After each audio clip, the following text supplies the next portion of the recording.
Are you a manager?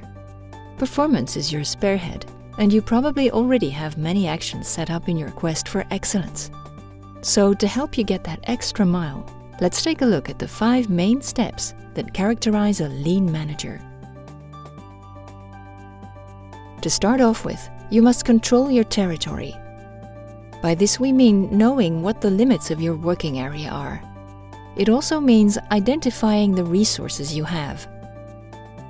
Controlling your territory also means creating your own neat, tidy and secure little area, which will enable you and your teams to spot anomalies immediately.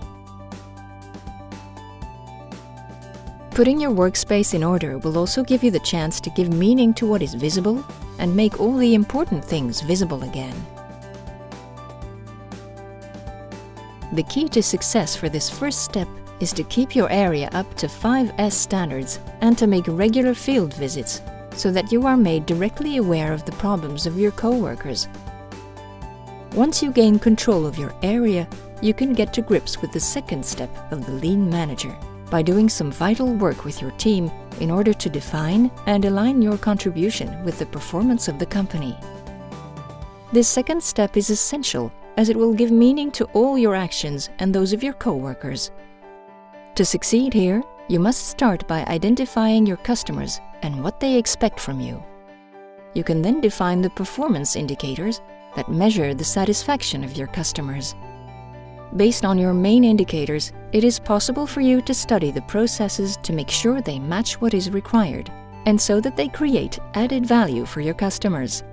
With a detailed roadmap of your process, you will then be able to identify the workable indicators to be tracked on a daily basis in order to guide your actions and guarantee long-lasting performance. The last step to be identified concerns the suppliers of your process, as no matter how reliable your process is, if you don't have the initial elements firmly in place, the final elements will be invariably unstable.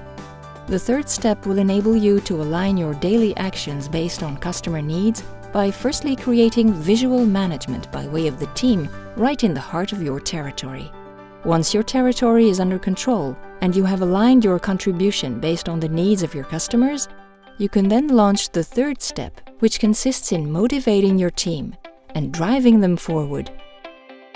This step is covered in a 15-minute flash meeting based around this visual management.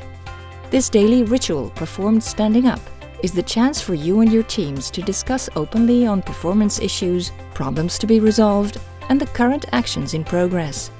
For you, the lean manager, this daily 15-minute meeting is also the chance for you to rally round your team with energy and enthusiasm. It must also involve and increase self-sufficiency within your team. With this in mind, it's up to your co-workers to update and contribute to your visual management before the meeting. It is also essential that you regularly give each of your co-workers personal responsibility for something, so that the team becomes completely self-sufficient over time. So then, on the day you're not around, the meeting will nevertheless take place as a daily custom, and the level of performance will be maintained. The fourth step of the lean manager is about delegating simple problem solving. Although the 15-minute flash meeting is the time to discuss any problems encountered, the objective is not to deal with them straight away. All problems encountered require a field visit in order to observe and identify the root cause. If the solution can be implemented easily, it will be dealt with quickly.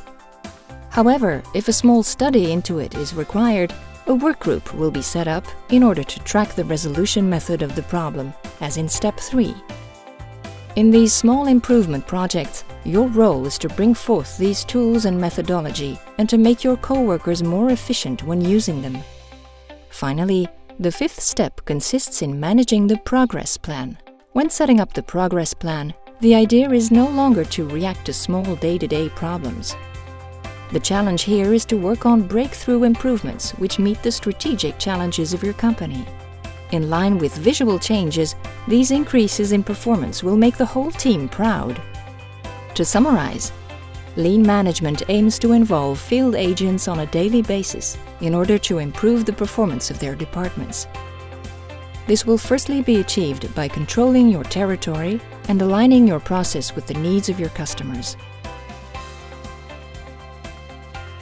It will then be achieved daily by getting your team going every day during the 15-minute flash meeting. Between two meetings, the activity will shed light on problems that can be resolved immediately on site.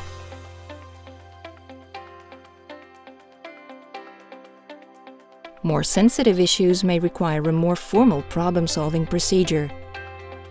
Finally, managing your progress plan will enable you to achieve jumps in performance to ensure your activity goes the distance and to make your team get around ambitious objectives which meet the strategic challenges of your organization. Right, it's now over to you. So what are your next actions?